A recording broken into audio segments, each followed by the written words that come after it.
Mr. President, distinguished members of the Court, it's a privilege to appear before you on behalf of South Africa.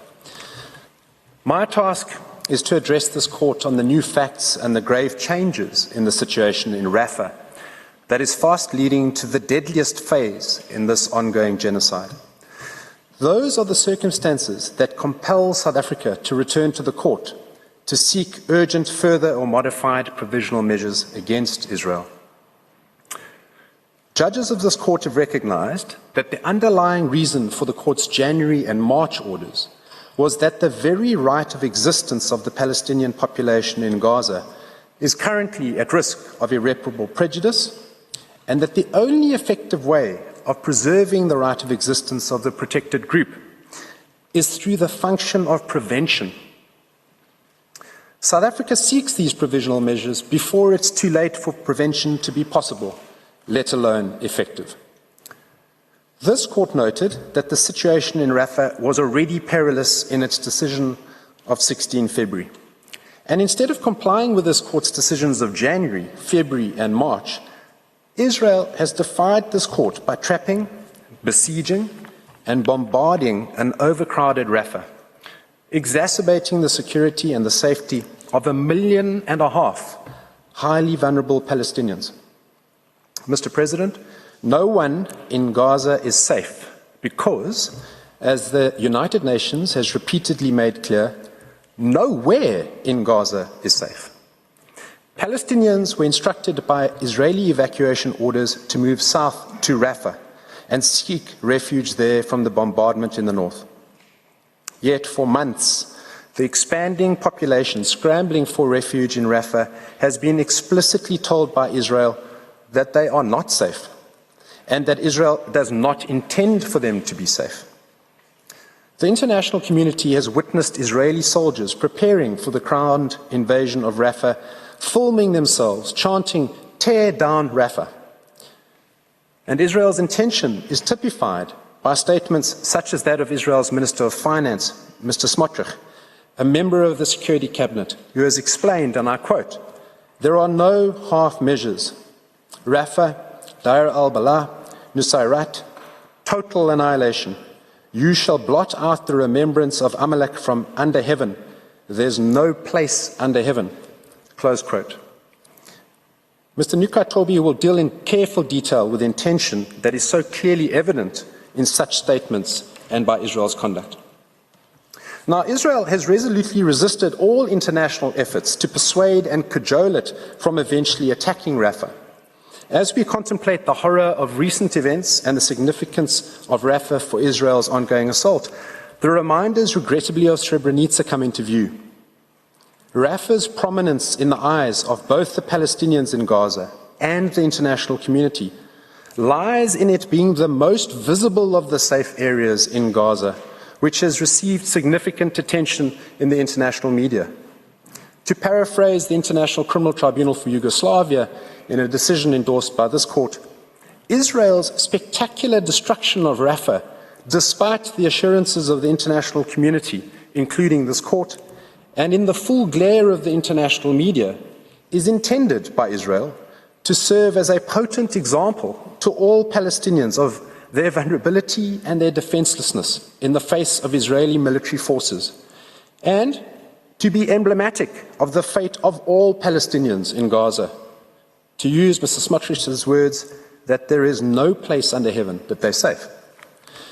South Africa has made clear in its request of 10 May that not only is there nowhere for the 1.5 million displaced people and others in Rafah to safely flee, so much of Gaza having been reduced to rubble, but that if Rafah is similarly destroyed, there will be little left of Gaza or prospects for the survival of Palestinian life in the territory. Rafah is where Gaza's largest, still partially functioning hospitals are situated. Attacks on Rafah's hospitals, akin to those mounted by Israel against hospitals elsewhere in the Strip, would therefore deal a fatal blow to Gaza's already crippled healthcare system. And at the same time as these assaults, aid is being throttled. That throttling is done defiantly and deliberately. This Court ordered on 28 March that, in conformity with its obligations under the Genocide Convention, and in view of the worsening conditions of life faced by Palestinians in Gaza, in particular the spread of famine and starvation, that Israel was to take all necessary and effective measures to ensure, without delay, in full cooperation with the United Nations, the unhindered provision at scale by all concerned of urgently needed basic services and humanitarian assistance. That included an express order that Israel increased the capacity and number of land crossing points and maintaining them open for as long as necessary. And Israel was also ordered to ensure, with immediate effect, that its military does not prevent through any action the delivery of urgently needed humanitarian assistance. Why was that order so critical? Well, because the 2 border crossings in Rafah, which Israel has seized and shut down, are the main entry points for life-saving humanitarian aid and other goods entering Gaza, and for the entry and exit of people, including humanitarian workers, medics, medical evacuees, and Palestinians trying to flee the conflict. Israel's seizure of those crossings places Israel in control of all access to and from Gaza. Its current closure of the crossings has served to seal Gaza hermetically from the outside world, further torpedoing the delivery of aid to and within Gaza. And as the primary humanitarian hub for assistance in Gaza, if Rafah falls, so too does Gaza. And deliberately herding 1.5 million Palestinians into Rafah and then carrying out a full-scale bombardment while sealing off entry and exit for life-saving aid to an already devastated population, while exposing them to famine and human suffering, leaves only one inference regrettably, and that is of genocidal intent. I turn now to consider the topic of Rafah as a supposed place of refuge. 10 days ago, Rafah was described as the last refuge for Palestinians in Gaza. It was the only remaining area of the Strip which had not yet been substantially destroyed by Israeli attacks.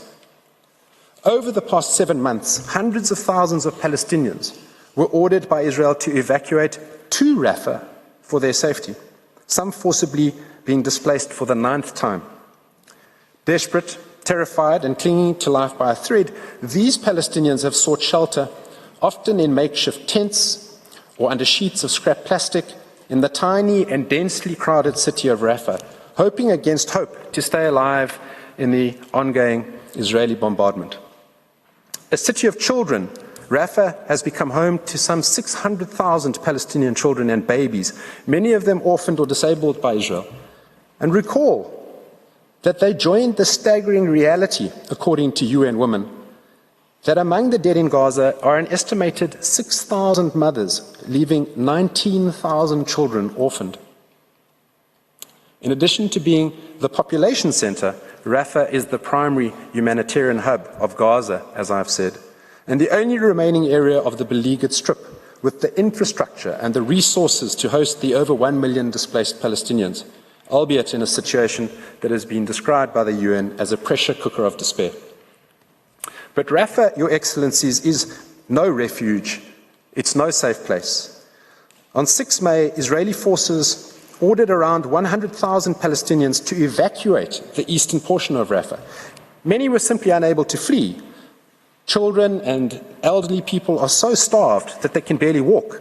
They cannot just relocate to another area, to so-called safe zones. It's just not possible. And even for those who are able to leave, they've nowhere left to go. Yet again, Israel's use of evacuation orders and designation of humanitarian zones are purely performative. They endanger rather than protect civilian life. So-called humanitarian zones are not safe. The zones are policed by the same Israeli forces who have attacked Palestinians in their homes, in makeshift tents, in public markets, schools, and playgrounds, in agricultural greenhouses, while waiting for aid, by aid dropping from the sky, while attempting to return to their homes, despite waving white flags, and above all else, while sheltering in and seeking treatment from hospitals. Rafah as a place of refuge or safety remains a cruel distortion for another reason, Your Excellencies. For months, Israel threatened to invade Rafah, leading the UN Secretary General to warn that an assault on Rafah would be a political calamity and a humanitarian nightmare, which was also, of course, highlighted by this court in its decision of 16 February. We are before this court urgently because Palestinians are now having to live out that nightmare. On 7 May, just 15 hours after the evacuation orders were issued, Israel commenced a severe and sustained military assault on Rafah, which is ongoing, and it has intensified in the intervening period until today, killing and injuring Palestinians and destroying their makeshift homes and the remaining infrastructure necessary to sustain life in Gaza, including all aid and medical infrastructure in its path. Israel deliberately attacked the very shelters to which it directed Palestinians to flee. So, Palestinian families in Gaza are left to make an impossible choice. Either they stay, trapped and likely killed alongside their loved ones in Rafah, or they head out into the few bits of remaining land in Gaza, now filling up with tents and shacks built of bits of wood and nylon and vulnerable to attacks. The overwhelming majority have no means to flee other than on foot. There is nothing humanitarian about these humanitarian zones. Then on 11 May, the Israeli military issued a new round of evacuation orders, affecting some 34 neighborhoods in eastern Rafah and North Gaza. UN agencies estimate in total that approximately 20% of Gaza's population have been displaced yet again in the past week alone. By 10 May, an estimated 110,000 people had fled Rafah. By yesterday, 15 May, this number had increased to around 600,000 according to the UN. And all the while, and now by these actions, Israel's genocide of Palestinians continues through military attacks and man-made starvation, and while mocking this court's provisional measures of protecting the rights of Palestinians under the Genocide Convention. A critical part, Your Excellencies, of Israel's defiance of this court's orders comes in relation to aid and food itself. Israel has seized control of both the Rafah and the Kerem Shalom crossings, taking total control of all entry and exit of people and goods into Gaza as a whole, choking off the two main arteries for getting life-saving aid to Gaza's starving population. And in so doing, it has plunged Gaza into unprecedented levels of humanitarian need, even as compared with the catastrophic levels of the previous 7 months that led this court to conclude that famine was setting in back in March. The closure of the crossings means that Palestinians starving in a full-blown man-made famine are now further deprived of food, where Israel's attacks have systematically decimated food production systems throughout Gaza. It means that fuel cannot get in to run incubators and life-saving machinery in hospitals, water pumps and wells. It means that people, including the chronically sick and injured, cannot get out of Gaza, and vital aid cannot get into Gaza. And this poses an overwhelmingly grave threat, not only to the Palestinian people, but also to United Nations personnel and aid workers trying to bring some desperately needed relief. Despite Israel's announcements that it would open Kerem Shalom on 8 May, on 10 May, the UN reported that no supplies were passing through any crossings in southern Gaza. As of 15 May, the Rafah crossing remains closed, and there is a continued lack of safe and logistically viable access to the Kerem Shalom crossing. The crisis could not be more urgent.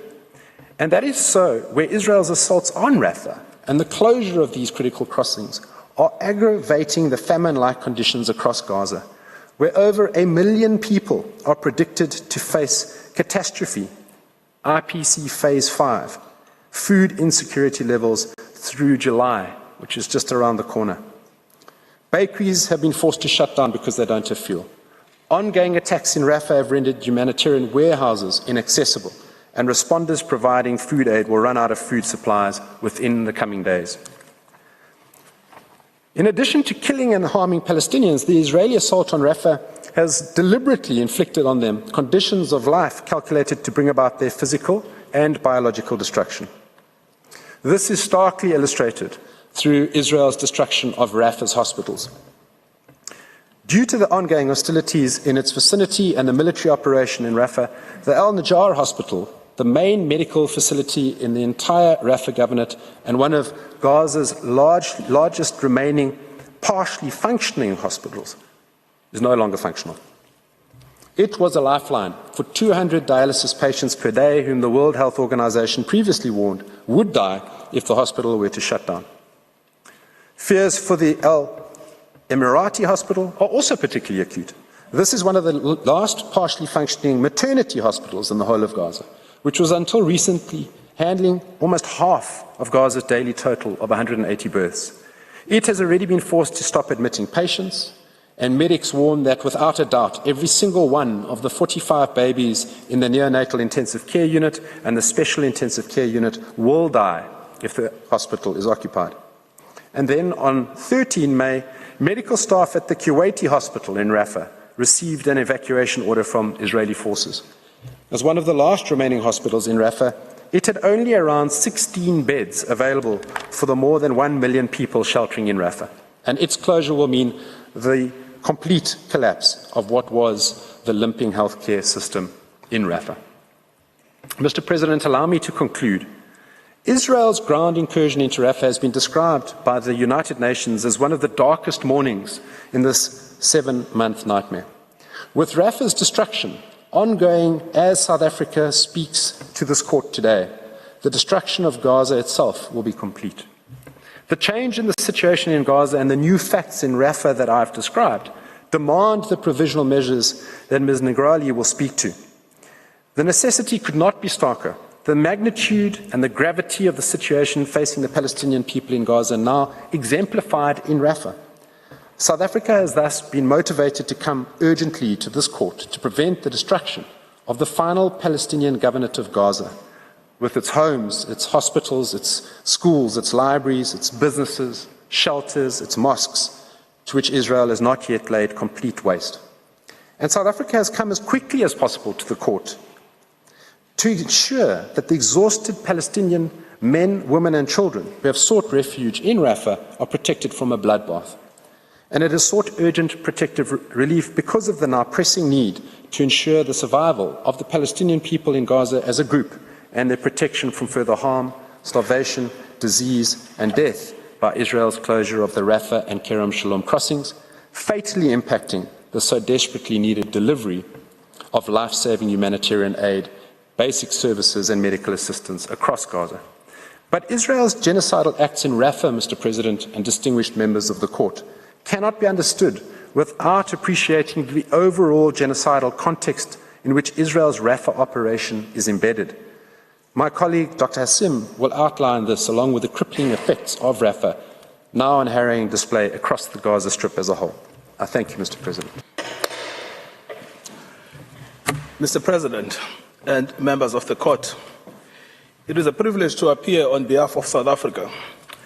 Today's request for the indication of further provisional measures and/or the modification of the existing measures has been triggered by the military assault of Israel on Rafah, which began on the 6th and 7th of May 2024 and has intensified and escalated since. As shown by Mr. Du Plessis and Ms. Hassim, the military attack is genocidal in its pattern. I shall demonstrate that it is also consistent with the explicit, stated, and continuing genocidal intent of the State of Israel. Firstly, to the knowledge of Israel, Rafah is the last refuge of Gaza, the only remaining area in the Gaza Strip which has not been substantially destroyed by Israel, the only area that can host displaced people, the only remaining center of humanitarian aid, and the host to one of the few remaining large hospitals across the entirety of Gaza.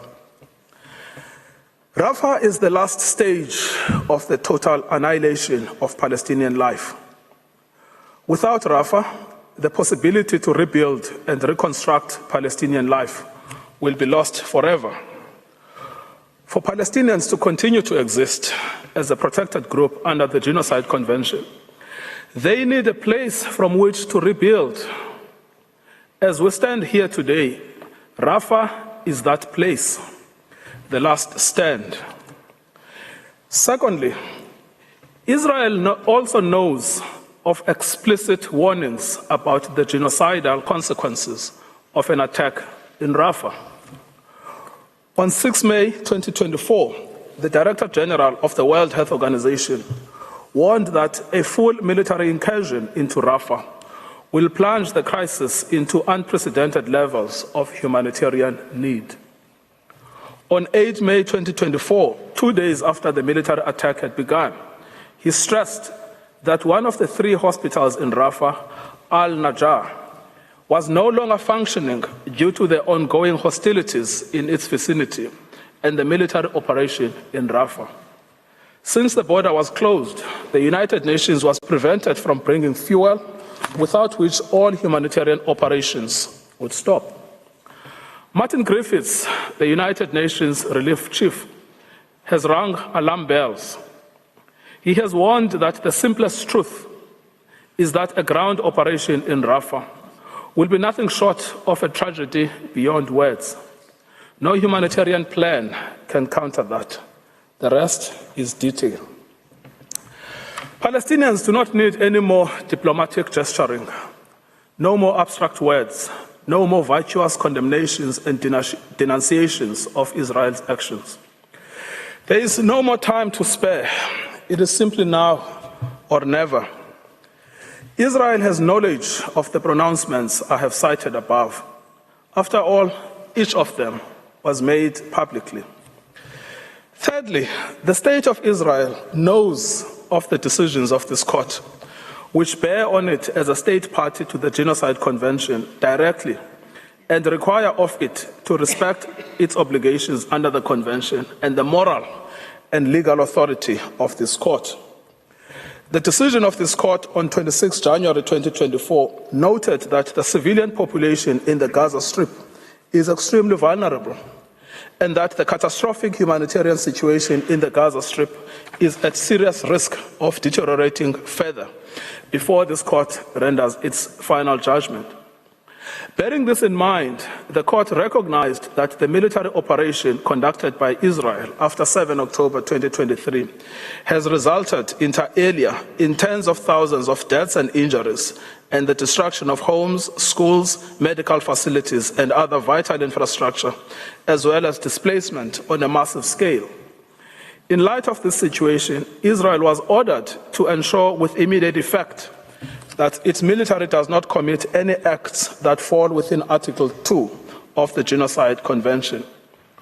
One of the measures indicated expressly required of Israel to take all measures within its power to prevent and punish the direct and public incitement to commit genocide in relation to members of the Palestinian group in the Gaza Strip.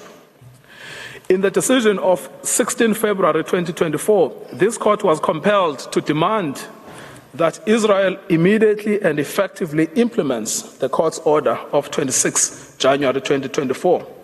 This court cautioned that the most recent developments in the Gaza Strip and in Rafah in particular would exponentially increase what is already a humanitarian nightmare with untold regional consequences. In the order of 28 March 2024, this court observed with regret the existence of exceptionally grave circumstances since its order of 26 January 2024 and its decision of 16 February 2024, that the catastrophic living conditions of the Palestinians in the Gaza Strip had deteriorated further, in particular in view of the prolonged and widespread deprivation of food and other basic necessities to which the Palestinians in the Gaza Strip have been subjected. The court issued its orders clearly highlighting the worsening conditions of life faced by Palestinians in Gaza. Israel was ordered to ensure with immediate effect that its military, through any action, does not commit acts which violate the rights of Palestinians under the Genocide Convention. So far, Mr. President, what I have said is not inference, not imputation. It is direct knowledge which bears on the state of Israel, its political leaders, and the members of its army. They know about Rafah and its centrality to the sustenance of Palestinian life at the present moment. They know the views of the organs of the United Nations about the consequences of a military attack on Rafah. They know what this court has ordered on each of the 3 occasions I have referenced. Yet, Israel's leaders have continued to incite genocide and to express their own genocidal intent. In doing so, not only has Israel ignored its obligations as a state party to the Genocide Convention, it has also treated this court with contempt and threatened the rule of law. Let me demonstrate this.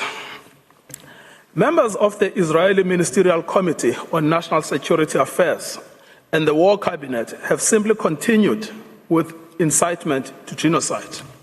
First, the Israeli Prime Minister, Benjamin Netanyahu, who is a member of the War Cabinet and the Security Cabinet, has gone beyond any reference to Hamas alone. Instead, he has described Israel's aims in the military assault as being to ensure that Gaza will never again constitute a threat to Israel. He describes Israel's objective as being to achieve total victory, underscoring that no force in the world will stop us. We will stand alone, emphasizing that Israel will fight with its fingernails.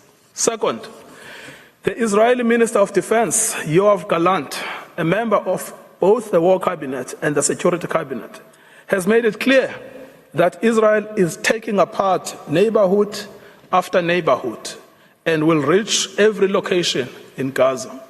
Third, the Israeli Minister of Finance, Bezalel Smotrich, a member of the Security Cabinet, has asserted in terms, there are no half measures. Rafah, Deir al-Balah, Nusrat, total annihilation.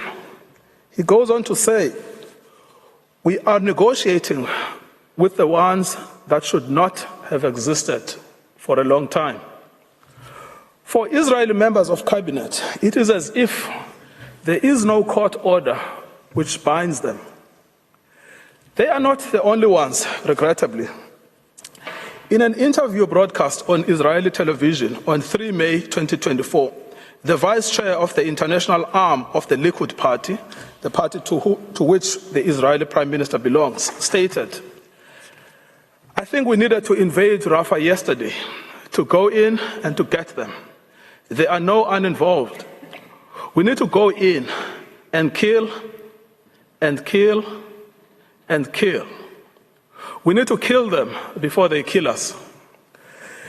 Taking their cue from the politicians, the Israeli army officials have followed suit in entrenching the incitement to genocide and showing their contempt for this court. The Israeli Army Chief of Staff, Lieutenant General Herzi Halevi, stated following the Israeli army siege and destruction of Al-Shifa Hospital in March 2024, here is the realization of an impressive strategy. There is a very, very important message here. A hospital is not a safe place. He described the operation as a very high achievement. That is notwithstanding eyewitness reports of hundreds of civilians having been killed by Israeli troops in the hospital, including patients shot dead in their hospital beds. Mass graves and hundreds of Palestinian bodies were found following the withdrawal of the Israeli army from Al-Shifa Hospital, including bodies with cannulas in their arms, some with their limbs tied.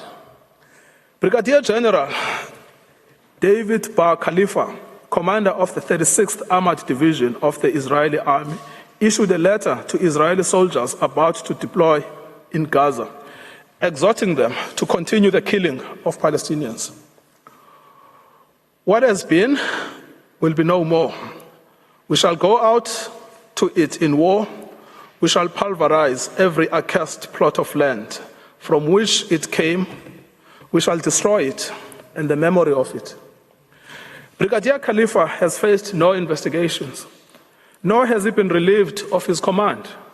This is despite the explicit order of this court for investigations into cases of incitement to genocide. Brigadier Khalifa was in fact promoted to the rank of major and the head of the Israeli Army Personnel Division. Similarly, when 130 senior officers in the Israeli army penned a letter calling on Israel's war cabinet to not allow humanitarian supplies and the operation of hospitals in Gaza, they were not charged with incitement or prosecuted. One of the officers would later be named as involved in the killing of World Central Kitchen workers. Genocidal rhetoric is not punished, but rewarded by the Israeli government. On 6 March 2024, reservist First Sergeant Yashin, a veteran from the April 1948 Deir Yassin massacre of at least 250 Palestinians, was rewarded with a certificate of thanks and commemoration by the Israeli president for his motivational speeches he gave to Israeli soldiers as they prepared for the ground invasion of Gaza in October 2023. In at least one of those speeches, he had said, "Erase the memory of them. Erase them, their families, mothers, and children. These animals can no longer live." In his speech at the award ceremony, Israeli President Herzog told the senior reservists, including Ezra Yachin, that "You have been a tremendous personal example for generations of Israel's citizens and the whole world, and I want to, on behalf of all the Israeli people, to say to you, thank you." In their destruction of Rafah, Israeli soldiers deployed to Gaza continue to invoke the Prime Minister's speeches, which are themselves genocidal. In case what I've said is not clear enough, let us hear them in their own words.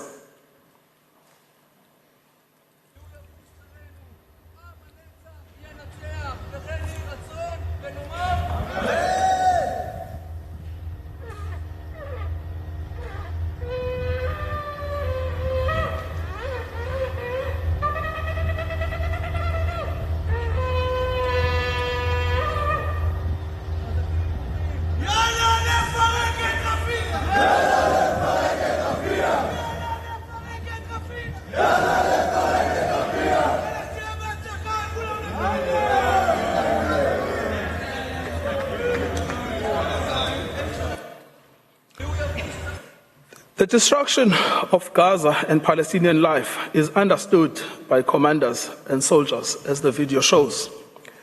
An Israeli soldier from the 9203 Battalion commented as follows on photographs and footage he posted online of Palestinian homes and neighborhoods in Khan Yunis completely destroyed by the Israeli army. This year, we were honored to fulfill the command of the annihilation of Amalek, and may we finish the job. Such language continues to be widespread alongside calls by Israeli soldiers on the ground to conquer Gaza, to flatten Gaza, to erase Gaza, to destroy Gaza, and after that, Ramallah also. Israeli soldiers serving in Gaza continue to openly call for the deaths to Arabs, declaring, "May you burn alive, that Gaza is burning, that we will burn your mother, and that all of Sajaiya will burn in flames." The aims of Israel is to do no less than what its own Minister of Finance has stated. That is to ensure the total annihilation of Palestinians that will erase the memory of Amalek. He has also called for Rafah to be completely conquered, and the sooner, the better. Israel's genocidal intent continues to receive support and endorsement at the Knesset.